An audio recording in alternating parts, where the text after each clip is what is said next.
America Iran दरम्यान सुरू असलेला युद्धाचा थेट फटका नाशिक जिल्ह्यातल्या रिक्षा चालकांना बसतोय।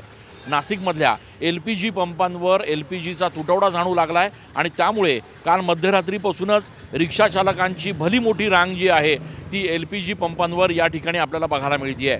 खरं तर LPGचे दर हे गेल्या एक आठवड्यात सरासरी 20 रुपयांनी वाढलेले आहेत आणि एवढं करून सुद्धा LPG मुबलक प्रमाणात शहरात उपलब्ध होत नाही आहे। त्यामुळे ज्या पंपांवर अशा पद्धतीनं LPG शिल्लक असेल त्या ठिकाणी रिक्षाचालक मध्यरात्रीपासून या ठिकाणी गर्दी करत असल्याचं बघायला मिळत आहे। आपण दृश्यांमध्ये बघतोय की मध्यरात्रीपासून ही रांग जी आहे ती या ठिकाणी आता हळूहळू पुढे सरकते आहे।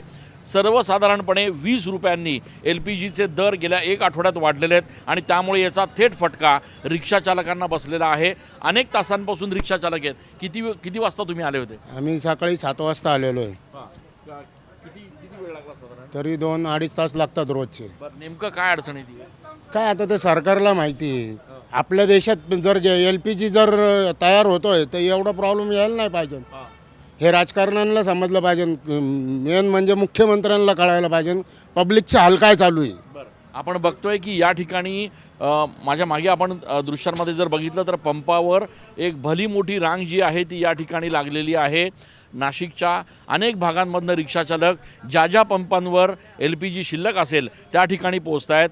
दरम्यान पंपचालकांनी सुद्धा अशा पद्धतीच्या सूचनांचे फलक या ठिकाणी लावलेले आहेत।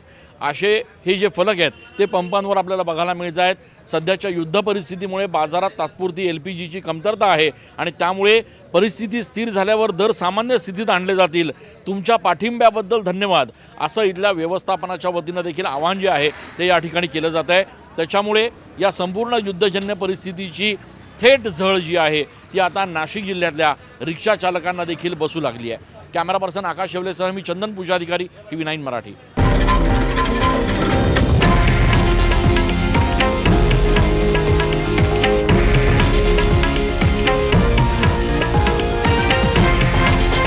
हे आहे देशातील नंबर 1 न्यूज नेटवर्क आणि आपण पाहत आहात TV9 मराठी, एकमेव।